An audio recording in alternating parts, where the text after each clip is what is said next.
Welcome to USA Global TV and Radio, where our mission is to provide education, entertainment, hope, and inspiration.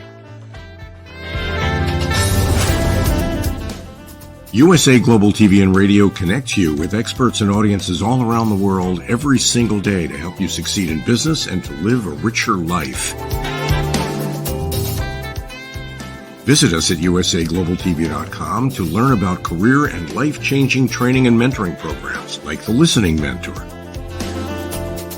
Subscribe to our newsletter to stay informed about our special programs and offers. Discover how you can become a guest on one of our shows or a host or producer of a USA Global TV and Radio show of your very own. That's USA Global TV and Radio, where the doctor is always in.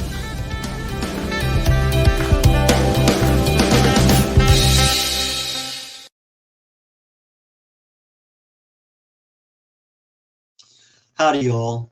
This is red.olaughlin, Houston area, Texas, and we're on Talking Heads today on the USA Global TV and Radio Network. About every 6 or 7, 8 weeks, we have a new topic. We started a new one last week, and it's basically called, let's get ready for 2025. What health habits do we want to establish? Well, I've been going through a lot of things here lately. Early June, I came down with shingles.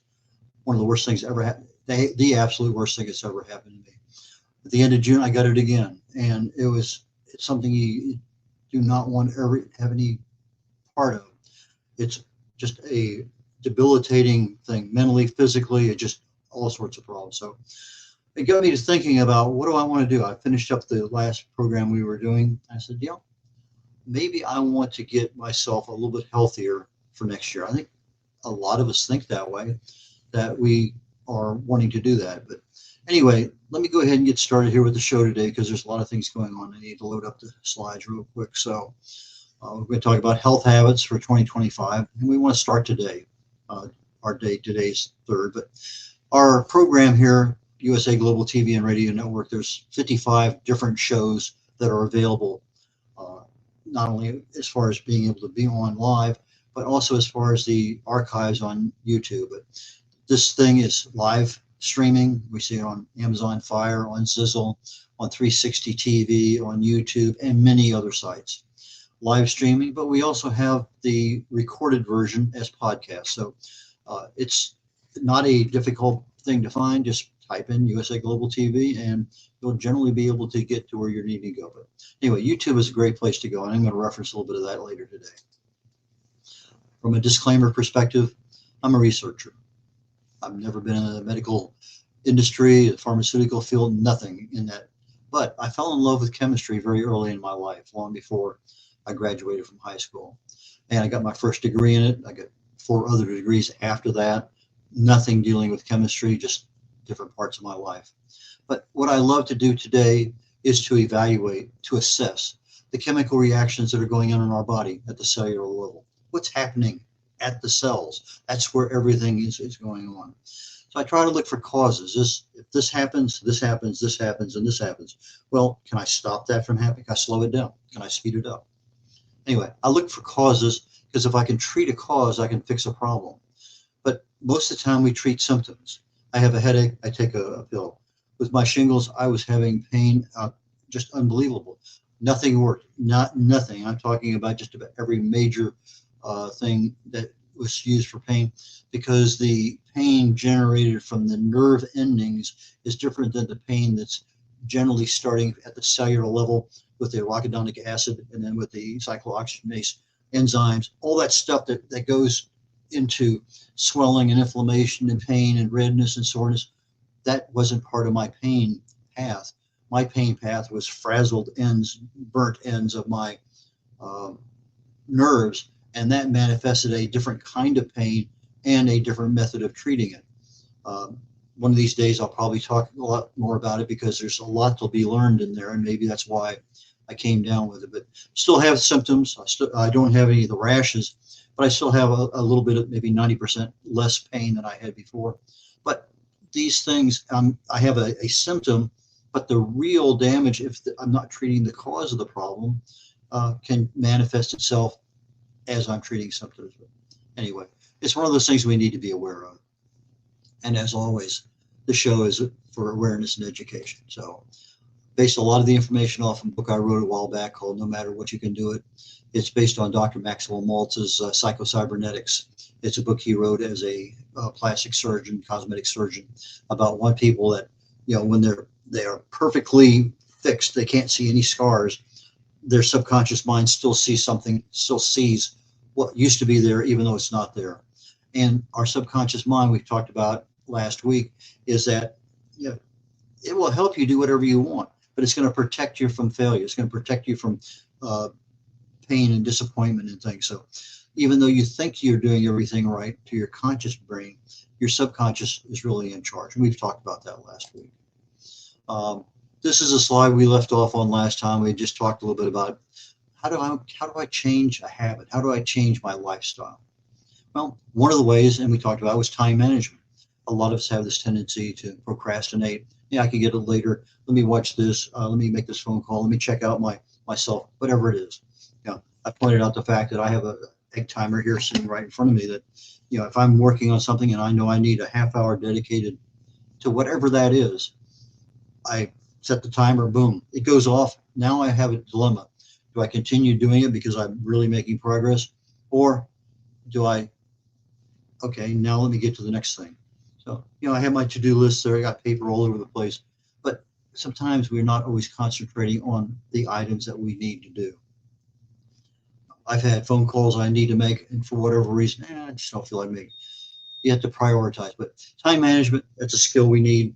And so we're talking about our goals. If we want to, let's just say lose weight right now, are our goals completely aligned with everything else going on? I use a thing called EFT, Emotional Freedom Techniques. It's a tapping that's done around the body with a certain mantra and stuff. Look up EFT on YouTube. Brad Yates, Yates. I really like the way he does it, but there's so many people back there that if you say EFT and stress relief, EFT and whatever it may have to do, pain management, EFT does a lot for you, and it's just a matter of watching it. It's just not a matter. Actually do it and say it out loud. But when you're doing those things, I can say, okay, I get a really busy day today. I'll start doing some EFT, focusing on what needs to happen. And for me, I need at least 8 minutes. If I do something less than 8, I find that my productivity is not as good. But if I do 8 or 10 minutes, I can generally accomplish just about everything on my list. So it just keeps me aligned. So my alignment of my goals, I know exactly what I want to do. Do I have the skills to do what I need? If I'm trying to break out of procrastination, I've never taken a time management class. Maybe I need to go on YouTube and find out what's there. Maybe I need to buy a book. Maybe I need to watch a couple TED Talks. But there's a lot of things there that can help us. Now, I'm an introvert. I am not a person that likes to go out and network with people and do all sorts of things. But I have a lot of people saying, swear all up and down, oh, you're not an introvert. Because when I do that particular job, I put this hat on as an extrovert or a business owner or as a speaker or whatever it may happen to be. I wear the hat that I need to wear in order to do the job I need to do. And if you can start thinking about what hat do you need to wear in order to get the job done, that sometimes is enough just to make that mental difference. So adopt your hat, that imaginary hat, into the world that you want to be in. I think that might be a major plus or hack for life. Assess what motivates you. Is it only money, recognition, a lot of things? What do others say about you? I remember once this guy in a networking deal I was at, you would think he's just one of the best things since sliced bread. I mean, but I remember afterwards, a couple of the people who were heading up the deal, I was listening to them, and one guy said to the other, he puts on a good front, but he lacks self-esteem. He'll never go anywhere without that. And I thought about that, and afterwards I asked the question, I said, I didn't mean to overhear you, but you were talking about that. Sometimes we defeat ourselves because we can put on a hat and pretend like we're something, and that works for that event, but it doesn't necessarily work long-term. So if we need that discipline in our life, we need a new set of skills, we need training. And if we know what motivates us, maybe we align our motivation factors with what we need to do. Who encourages you? Most of us early on, it's our mothers. Some of it might be a friend at work, might be your spouse, might be a good friend. A lot of people encourage you. Why do they encourage you? What do they see that you don't see? And that's good, because you can come to somebody and say, I just went to a high school reunion. A lot of people there that I know, and we compared lives and kids and grandkids and everything. And we don't always know why did we take that path. But anyway, if we know what motivates us, what encourages us, that helps us make a change in our life. I ask a question: have you ever been burned out? Yeah, there's sometimes I can remember going to a class in college, working at night. I stayed awake 166 hours in a row. Some days I had no idea where I was at, but that's probably the first time I was ever burned out. I remember flying in Vietnam. There was things there just day after day after day. By the time you finally wake up 4 or 5 days later, okay, there are times we get burned out for certain things. Mainly it's stress. There might be issues of, COVID, but why did it burn you out? What lessons did you learn? We don't need to be burned out again. What value did we learn from that time? And I'm trying to say, if we look at a total assessment of our life, we want to change something. We want to change the lifestyle. We want to have a new habit. If we know what failed, what worked, maybe that's going to be the clue to make the right actions down the road. Okay. So why is it important to start today in order to achieve something in 2025? Why can't I just get there January 1st, New Year's resolution, boom, boom, boom, like I've always done? If you've always been successful, stop watching the show and do whatever you always do, because you already have the solution. There's no reason to think about, I'm going to change something. But if you've started something in 2024, 2023, 2017, 2009, and they never happened, they lasted a month or two, something happened that did not allow you to go through. So I'm saying, maybe if we start 90 days in advance, we have those habits developed in 30 days, worst case 45 days. I still now have a 45-day window to start the changes that I need for January 1st. And I'm already there. I don't have to make a New Year's resolution, because I have a habit that's already instilled in my life. I can start visualizing. I can start imagination mapping. These are all things that you can go on YouTube and find out, how can I use imagination mapping in order to help me set a new goal, set a new habit, a new lifestyle. Lots of things are out there with TED Talks and books, newsletters, YouTube. There is more information out there that you can digest. Everything is out there. But the key is the fact that not everybody is motivated the same way. If it was all motivated by money, here's $100, go do it. Some people don't care. Some people want to be recognized. There's just different things that motivate you. Now, when we're trying to do something to change our internal, it's this thing up here that we have to keep motivated, our subconscious mind. So what works for you, what doesn't work for you, try it. You like it. Habits, as we know, can either be good or bad. We may get in a bad habit, and then, 10, 20, 30 years, we have an extra 6 or 8 inches hanging around our gut. That's not the one we need. That's definitely going to hurt us. But in the next 90 days, we have a chance to truly assess what needs to be changed in our lives, give it a lot of thought. How can I attack that problem and attack it where I have the tools in my belt to really make it effective? So you have to ask yourself, what do you really want? What is it that I want to get done? Now, want is a conscious term. And once I understand what I want, then I can start saying, what can I expect? Because that's the one that's going to actually make that change. Does it line up with something else in my life? Okay, I want to lose weight, but I know that in previous New Year's resolutions, that doesn't work. So my subconscious mind is going to thwart every attempt I have at losing weight. But maybe what I want to do is lose fat inches around. Well, I've never had an occasion where I set that as a goal. Maybe that becomes the goal I need to set. Now I have a different goal. My subconscious mind can't counter it. And so it's going to help me for a while. So maybe I need to change the verbiage, the text that I'm using. And so that's part of assessing where we're at, what worked, what didn't work. And a lot of times, what controls or choices do we have?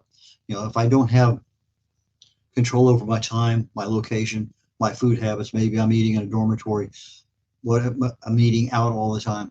What do I have and what can I control? That has to be part of that initial assessment. Now, weight, food, time, exercise, stress, fasting, a lot of things go into how much weight we have. But sometimes it's just easy to step on a scale, boom, okay, 200 pounds. I don't want to be 200 pounds. Okay, what do I want to be? 170. Well, 30 pounds, never lost 30 pounds before. I have a problem. I don't like exercise. I'd get stressed out, lots of things. So that's why we're starting 90 days in advance, so we can kind of assess what works, what doesn't work, what can I change incrementally to make things work. So if you're interested in weight loss or fat loss, the USA Global TV and Radio Network archive on YouTube has the shows I've done, I think 6 or 8 week shows over the past. We go into a lot of detail at the cellular level, chemically speaking, about what causes things. When you start looking at weight, there are so many different factors in there that you can't take one and say, okay, I'm just going to give up meat, give up this, do that, because lots of things interact. Sleep has a major effect. Diet, our choices there. Exercise, what kinds of exercises. The level of stress we have, what we get rid of. To some degree, genetics, but epigenetically, we can turn some of those genes off and on. And our hormones, there are so many of them that interweave, that we control this one, but the other 5 or 6 are just out of control. So we're looking for balance. How can I achieve balance? What needs to change? If I am really overwhelmed with insulin and my insulin resistance is way up here, maybe I need to look at what's causing that insulin resistance, which is usually a sugar or some kind of carbohydrate, and look at what can I do to balance. Maybe you get that under 50 grams a day, under 20 grams a day. Those are things that we need to look at. So what do we know? What do we know about making change? We don't want to do the same things we've done in the past that's failed. We need to change the context of what we're doing. The minute I start burning fat, I haven't had carbohydrates for a couple of days, and if I keep doing this, my inches are going to start melting away. But the minute I have that candy bar or Coca-Cola or something, boom, the carbohydrates, that sugar shuts down the fat burning process. So understanding the processes sometimes super helps us to accomplish something. And down the road, I'm going to talk a little bit about that, because that's one of the goals that a lot of people want to change for next year. Talked just a moment ago about weight loss and hormones. This is not a complete list, but insulin, leptin, ghrelin, cortisol, human growth hormone, thyroid, all sex hormones, all of these things interwork. You increase or decrease one or the other, and it's going to have an effect on something else. Cortisol, stress. And if I'm stressed out, cortisol, one of the things that cortisol loves to do is store fat. And where does it store fat? Where you have more fat receptors than anywhere else, around your gut. So if I'm really stressed out, you're probably going to see me put on a lot more weight around my gut. So stress for me is one of those things I need to concentrate on, not just periodically, but several times a day for more than just a couple of minutes. Leptin and ghrelin are things that control our hunger. Human growth hormone is a super easy one to attack. But there's lots of things there that we can talk about that down the road with regard to, if I really want to lose weight, what works, what isn't. But the key here, the key takeaway, it's complicated. It's so easy to fail, and it's not one of those ones that we want to fail. So, and again, if I failed, my subconscious mind is going to say, I'm a failure. I don't want that. I can't allow you to do that again. So I'm going to do everything in the world not to let you lose weight. So, but if I look at, okay, I just failed at that one, but I'm not a failure. There's a different perspective. We talked about perspectives last week. So I need to really start looking at my perceptions, my perspectives, and make sure they're in alignment with my subconscious mind. Is weight really and truly the proper goal that I need for 2025? Will weight loss accommodate some other change that I need? If I'm only want to look better, but it doesn't accommodate reduction in chronic diseases that may set in, it doesn't accommodate other things that are part of my life. Maybe I can get off 2 or 3 prescription drugs because I can maintain a certain weight, a certain blood pressure, certain other things. So weight may be what we see, but may not necessarily be the end all that we really want to have. So, what other things can change that will give you what you need? Maybe if I adopt better food choices, a better time for eating, and knowing how to order in a restaurant so that I get the minimum amount of bad stuff that I need, but I'm maintaining consistency about that goal that I want for 2025 early on. Okay, well, I didn't handle that restaurant very well. What did I do wrong? So if I go back there, this is what I need to do. So start assessing as you start picking out on things on all you can eat. Maybe you don't need all you can eat. Maybe all you need is that one small plate and that's it, and walk away. But anyway, that's why we're in this assessment mode now. I'm going to do visceral fat. I have a weight scale that I get on that measures. I get on barefoot. I pick up my phone, click, and all of a sudden it gives weight and about 15 other health factors of different levels of fat, this, that, and whatever. It's amazing what it does. But I know that my visceral fat is something that I really need to get rid of. And there are a lot of things that control it. But if I get rid of my visceral fat, a lot of benefits occur. So that to me is something I've never worked on before. That is something that my subconscious mind can't thwart me, but it should be there to help me. Because if I focus my mind on how can I get rid of the visceral fat, what works. But in visceral fat, a lot of the same lifestyle choices that I want to change are involved. But whenever I'm looking at something to change, I need to make sure that the measurements are right, that I have accuracy in my measurements and repeatability. I had a scale several years ago. You get it on, you step on it, and let's say 200. You get on it again, 203. You get on it again, 204. You get on it again, 199. There was no repeatability, no accuracy. So when I bought this electronic measuring thing, you get on it, there's a couple metal things there, your bare feet, and everything's kind of moving literally in 5 seconds. It sends a current through you. It measures everything, sends it straight to your phone. Now I have a record that I can get feedback. But I don't need that feedback every single day. I need it. Once a week is fine. I noticed on Atkins, I was on that for 6 years. I lost 8 inches in my gut. I lost about 40 pounds in weight. I thought it was the absolute best thing in the world.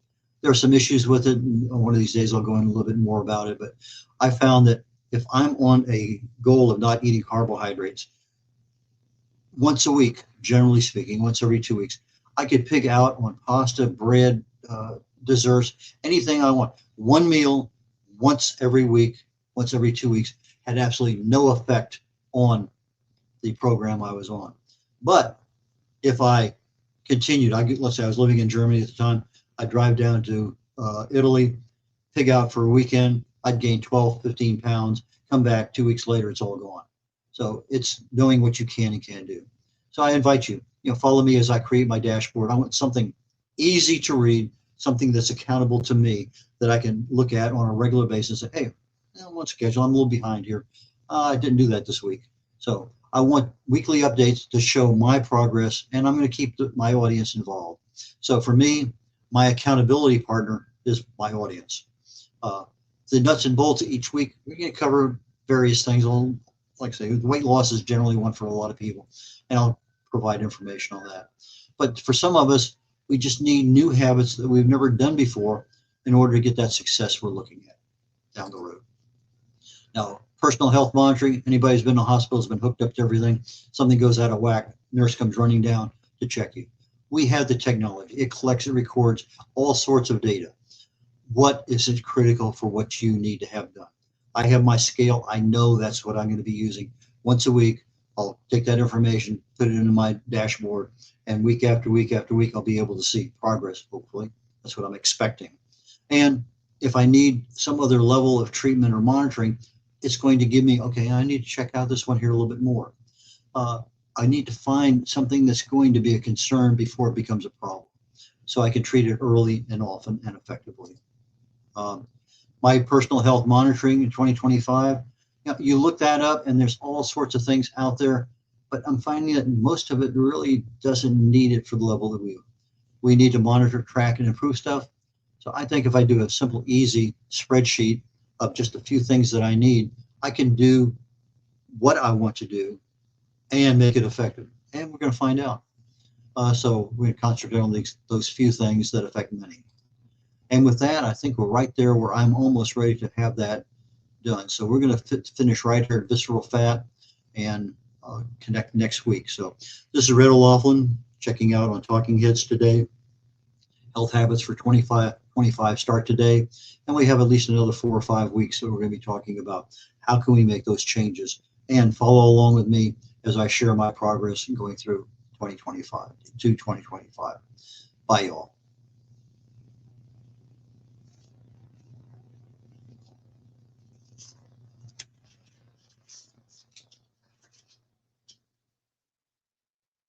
Five Little Known Secrets for Dementia Caregivers with Tracy Cram Perkins.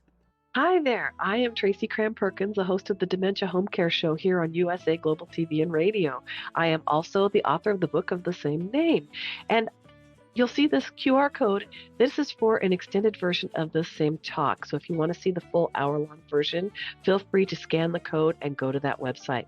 Stick with me. We'll talk about 5 little known secrets to make it a little easier to do dementia caregiving. What you're seeing on the left-hand side is a healthy aged brain, age 55 and above. The one you're seeing on the right is an Alzheimer's disease brain. It is in moderate disease. It is shrinking. It has holes in it. The memories that were in those holes no longer exist. When you're learning something, let's say in kindergarten, you learn how to tie your shoelace. Well, then by the time you're in second grade, your brain remembers that information from tying the shoelace and applies it so you can learn more quickly how to tie more complex knots. So the brain is hardwired to do this for us, so it helps us learn faster so it doesn't take as long to acquire knowledge. The brain is looking for the information and they pick the closest to wherever that hole is. Let's look at some tips that we can use to help do that. These are 5 simple tools you can use as a dementia caregiver to help your loved one. The whiteboard is a useful tool in recording the day's activities and the answers to repetitive questions. The calendar clock is a very useful tool to orient your loved one on the day, the date, and the time, and remind them of upcoming appointments. The communication cards are a great tool to bridge the gap when they can no longer tell you what's wrong. And then there's the pill minder for when your loved one is still able to take pills but needs prompting. The final tool I want to share with you is the memory book. It tells your loved one's story. It's a great tool for distraction, redirection, also as a conversation starter, and telling you where they are in their story so you know how to answer their questions. Music is probably the most powerful tool in your toolbox after laughter. Music is a way to maintain connection. It sticks with your brain longer than any other thing, including reading. When you're having an issue with somebody, you can play their favorite music if you move them to another room, something that makes them happy, or you can start singing songs together from their childhood. These are some of my favorite books for caregivers. My show airs on the 3rd Tuesday of every month, and you can view past episodes on YouTube. Thank you, everyone. This program has been brought to you in part by Tracy Cram Perkins. Connect with her and order her book at tracycramperkins.com. For more information about Alzheimer's disease, support resources, and how you can help, contact the Alzheimer's Association at 1-800-272-3900 or visit their website at www.alz.org.